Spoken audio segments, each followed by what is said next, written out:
সৌরভ বাবু আমি ফেস ভ্যালুতে নিয়েছি, বলেছেন উনিও চান সিবিআই সফল হোক, কিন্তু সিবিআই সফল হওয়াটা আমি শুধু রাজনৈতিকভাবে প্রয়োজন বলে বলছি না, আমি বলছি সব রাজনীতির জন্য প্রয়োজন, ব্যবস্থার জন্য প্রয়োজন। আপনি একমত কিনা? আমি কতগুলো কথা বলি, সিবিআই সফল হবে এটা তো সবাই চাইছি, অন্তত মুখে চাইছি আমরা সবাই। সফলতা আর ব্যর্থতা কিছু সাবজেক্টের উপর নির্ভর করে। সিবিআই তো মঙ্গল গ্রহ থেকে আসেনি, বা তারা ম্যান্ড্রেক্স নয়, তারা পিসি সরকার নয়, তারা সুপারম্যান স্পাইডারম্যান কিছুই নয়, তারা আপনার আমার মতন সাধারণ রক্ত মাংসের মানুষ। আপনি আমায় বলুন তো, একটা সরকার দায়িত্ব নিয়ে প্রমাণ ধ্বংস করবে আর সিবিআই সেই প্রমাণগুলো নিয়ে এসে কাউকে অ্যারেস্ট করবে, সাকসেস রেটটা কিসের ওপর নির্ভর করে? সাকসেস রেটটা নির্ভর করে কতজনকে তুমি কাস্টডিতে ভরলে নয়, কতজনকে তুমি আলটিমেটলি অভিযুক্ত প্রমাণ করতে পারলে, মানে কোর্ট কতজনকে শাস্তি দিল তার ওপরে। আজকে একদল লোককে ধরে ঢুকিয়ে দিলাম, ঢুকিয়ে দিয়ে দেখালাম বিরাট কাজ করেছি, সবাই সন্তুষ্ট, সবাই নীরব, সবাই বলছে জিন্দাবাদ সিবিআই। কিন্তু তারপর যদি 2 বছর বাদে সেগুলো প্রমাণভাবে খালাস হয়ে যায়, তখন সেটা হয় সিবিআই এর আনসাকসেস রেট। এবারে আপনাকে আমি বলছি, যারা প্রমাণ মিটিয়ে দিয়েছে সেখান থেকে এই প্রমাণ বার করে এনে অ্যারেস্ট করাটা সত্যিই খুব কঠিন কাজ। এ তো অবাস্তব কথা বললে হবে না। একটা সমাজের একটা শ্রেণীর মানুষ এটা বুঝতে চাইবে না, আর একটা শ্রেণীর মানুষ সব বুঝেও মানুষকে ভুল বোঝাবে। এবারে আপনাকে আমি বলি যে এই যে আপনারা বলছেন, এই যে ধরুন একজন ডিসি সেন্ট্রাল, তিনি একজন মহিলা, তাকে কেন বসানো হয়েছে? উনি বলছেন এখানে কর্ডন ছিল, এখানে লাইন করে পুলিশ ছিল। আমি প্রথম প্রশ্ন করি, ওই দিন কি উনি ওখানে সেই সময় ছিলেন? দেখা যাবে উনিও হয়তো ওই সময় ওখানে ছিলেন না, কারণ অত সকালে অত পুলিশের আসার ওখানে তখনও দরকার পড়েনি। পুলিশ বাড়াতে হয়েছে কখন? যখন রাজনৈতিক দল বা ছাত্র সংগঠনগুলো যখন আন্দোলনে নেমেছে। আমি দায়িত্ব নিয়ে বলতে পারি সেই সময় ডিসি সেন্ট্রাল ওখানে ছিলেন না। এবার আপনি এবার বলুন, তাহলে ডিসি সেন্ট্রাল বলছেন কেন? পেটের দায়, কি করবেন বেচারি ইয়াং অফিসার, মহিলা ফেস চাই, কারণ বাকিদের ছবি দেখলেই পাবলিক মোবাইল বলুন, টিভিতে বলুন, পাবলিক থুতু দিচ্ছে, তাদের কথা শুনছে না, তাই দেখছে অপেক্ষাকৃত দুর্বল কাঁধে রেখে ফায়ার করো। আর এটা তো স্ক্রিপ্ট রিডার, যা লিখে দিয়েছে ও তাই বলছে এটা আমার ফিঙ্গারপ্রিন্ট এক্সপার্ট। কি করে জানলি তুই ওটা ফিঙ্গারপ্রিন্ট এক্সপার্ট? ও বলে দিচ্ছে, ওকে যা বলে দেওয়া হয়েছে। উনি কাউকে জাস্টিফাই করার জন্য এই কথাগুলো বলছেন, কাউকে বাঁচানোর জন্য বলছেন, কারণ লেখাপাঠ করে বলছেন। এবার শুনুন, আমি আপনাকে একটা কথা বলি, যে সৌরভ ভালো ছেলে, ও গীতা কথা বলেছে বলে আমি ভাবলাম গীতা ওই ধর্মগ্রন্থের কথা। তৃণমূলের অন্য কেউ গীতা ছুঁয়ে বললেই আমি ভাতায় হাত দিতাম যে আরেকটা কেস এলো সামনে বলে বোধহয়। এই বলি যে ইউপি, মহারাষ্ট্র, বিভিন্ন রাজ্যের কথা বলেছে। আমি ঠিক, প্রত্যেকটা রাজ্যে গত 10 বছরে এরম করে হয়তো একটা করে ঘটনা ঘটেছে, কিন্তু এখানে প্রতি 3 মাস অন্তর একটা করে ঘটনা ঘটেছে। আমরা 6 মাস আগে এখানে বলতাম হাঁসখালি, আজকে বলছি আরজি কর। তারও 6 মাস আগে চলে যান, আমরা বলতাম কামদুনি। তারও 6 মাস আগে চলে যান, 1 বছর আগে চলে যান, দেখবেন আমরা বলতাম পার্ক স্ট্রিট, আমরা বলতাম চোপড়া, আমরা বলতাম কোচবিহার, আমরা বিভিন্ন জেলার কথা বলতে থাকতাম। এইটা গত পশ্চিমবঙ্গে গত 12 বছরে যতগুলো ঘটনা ঘটেছে উত্তরপ্রদেশে ঘটেছে। 1, 2 হচ্ছে আমরা মুখ্যমন্ত্রী পদত্যাগ কেন চাইছি। একটা লোক সে চাইলো আমি পদত্যাগ করে দেবো, সন্দীপ ঘোষ, তাকে বললো না না তুই পদত্যাগ করিস না, তুই চলে যা ন্যাশনাল মেডিকেল কলেজের সুপার হয়ে।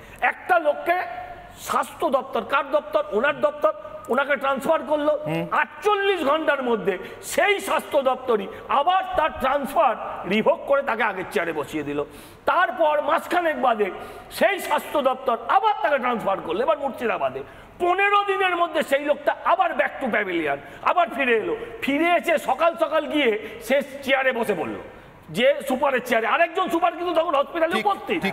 এই যে পরিস্থিতি, এই অপদার্থতার জন্য আমি 1 সেকেন্ড শেষ করে নেবো, এই অপদার্থতার জন্য ওনার পদত্যাগ করা উচিত। আবার একটা কথা বলি, উনি একদিকে পুলিশ মন্ত্রী, একদিকে স্বাস্থ্যমন্ত্রী। আপনি আমাকে একটা উত্তর দিন, স্বাস্থ্যমন্ত্রী যদি স্বাস্থ্যমন্ত্রী, তিনি তার এখানে 21 সালে থেকে তার বিরুদ্ধে অর্থনৈতিক অভিযোগ, কোনোদিন সিট গঠন হয়নি, তিনি তাকে সুপারিনটেন্ডেন্ট পদে আরেকটা হসপিটালে দিচ্ছেন।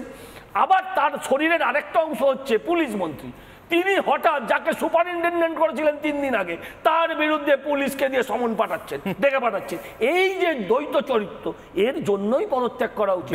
এরকম অপদার্থের একদম থাকা উচিত না। বেশ, আমি অনির্বাণ চৌধুরীর কাছে যাব, মুর্শিদাবাদ থেকে আছেন সিপিআই নেতা আমার সঙ্গে। অনির্বাণ বাবু যেখানে শেষ করেছেন সেটা হচ্ছে সর্প হইয়া দংশন করো, ওঝা হইয়া ঝাড়ো। কিন্তু আমি বলছি বাকি সব কিছু তো এটা চললেও এখানে চলা মুশকিল। মেইন স্ট্রিম পত্রিকায় মধুলিমায় প্রবীণ জয়প্রকাশ পন্থী জনতা দলের নেতা আপনারা জয়প্রকাশ বলতে আমার কিন্তু অন্যদিকে ঘুরে যাচ্ছে। 95 সালে লিখেছেন, 1995 দেশটা দুর্নীতিতে ভরে গেছে। কয়েকজন রাজনীতিকের নাম করে লিখে দিয়েছিলেন এরা আন্ডারওয়ার্ল্ড থেকে টাকা নেয়। একজনও ওই পত্রিকাকে অথবা মধুলিমায়কে কোনো আইনি নোটিশ পাঠায়নি। পরবর্তী 20 বছর ভারতের ইতিহাস আমরা জানি। আমি বলছি স্টান্সটা কখনো কখনো তক্ষুনি নিতে হয়, সেই মুহূর্তে নিতে হয়। আমাদের স্টান্স নিতে আর দেরি করার কোনো জায়গা আছে কি, সুযোগ আছে কি? দেখুন, ওখানে তৃণমূলের যারা আছেন অনিন্দ্যবাবু, তিনি মিছিলের নেচার বিচার করার বিলাসিতা স্টুডিওতে বসে করতে পারেন। আরেকজন যিনি আছেন তিনি সৌরভ বাবু, তিনিও ওখানে এখানে বসে যে নাগরিক সমাজের আন্দোলনে আজকে বিভিন্ন প্রশ্ন উঠে আসছে, সেই প্রশ্নগুলো নাগরিক সামাজিক পরিসর থেকে যখন স্টুডিওতে এসে পড়েছে, তখন সেই নিয়ে আলোচনাকে উনি গোয়েন্দাগিরি বলে ব্যঙ্গ করতেই পারেন। কিন্তু এগুলো করলে পরে তো সত্যটা ছাপা পড়বে না, সত্য বড় নির্মম, সমস্ত পড়ে বেরিয়ে আসছে। আমার প্রথম প্রশ্ন, বিনীত প্রশ্ন, গোয়েন্দা হিসেবে নয়, আমার প্রথম প্রশ্ন একজন সংবেদনশীল নাগরিক হিসেবে, যে মৃতদেহটাকে অত তাড়াতাড়ি পুড়িয়ে দেওয়ার দরকার কি হয়েছে, কি এমন হয়েছিল? পোস্টমর্টেম রিপোর্ট যদি কোর্টে চ্যালেঞ্জ হয়, আনিস খানের উদাহরণ, তার জলজান্ত দৃষ্টান্ত তার আগে হয়েছে, সেইটা পুড়িয়ে দিতে হলো কেন হতো? মুখ্যমন্ত্রী জানেন না এগুলো? আখতার আলী দীর্ঘদিন থেকে অভিযোগ করছেন মুখ্যমন্ত্রী ডিপার্টমেন্টাল ইনভেস্টিগেশন কেন শুরু করেননি সন্দীপ ঘোষের বিরুদ্ধে? তিনি জানতেন না? মুখ্যমন্ত্রীর দায় সবটাই, তিনি কেন এরপর বিনীত গোয়েলকে চার্জ করবেন না? তিনি কেন সন্দীপ ঘোষকে প্রমোশন দেবেন? তিনি কেন তার বিরুদ্ধে ডিপার্টমেন্টাল প্রসিডিং শুরু করবেন না? তাহলে এখানে মুখ্যমন্ত্রীর কি কোনো ভেস্টেড ইন্টারেস্ট আছে? আমি রিপাবলিক বাংলার এই ক্যামেরার সামনে আমি এই প্রশ্ন তুলতে চাই, মুখ্যমন্ত্রী, স্বরাষ্ট্রমন্ত্রী বা স্বাস্থ্যমন্ত্রী, তার কি কোনো ভেস্টেড ইন্টারেস্ট আছে যিনি বিনীত গোয়েলের বিরুদ্ধে?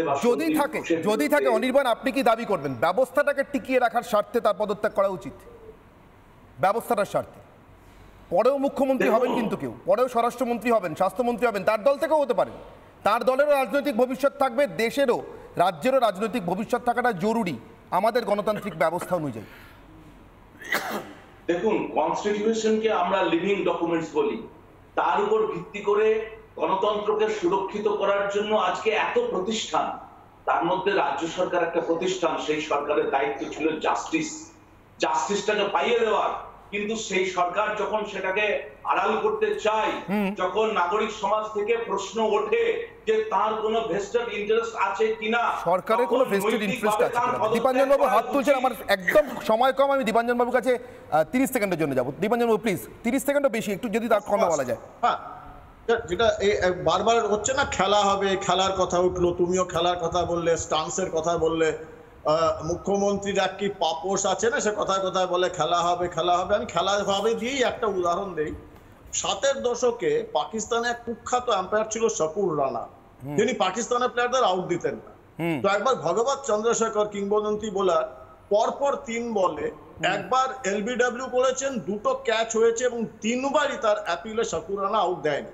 4র্থবার সে বোল্ড করে দিয়েও অ্যাপিল করে, হাউস অ্যাড করে। শকুর রানা অবাক হয়ে বলে, সে কি, ও তো বোল্ড হয়ে গেছে। বলে, বোল্ড হয়েছে আমি জানি, কিন্তু ও আউট হয়েছে কি?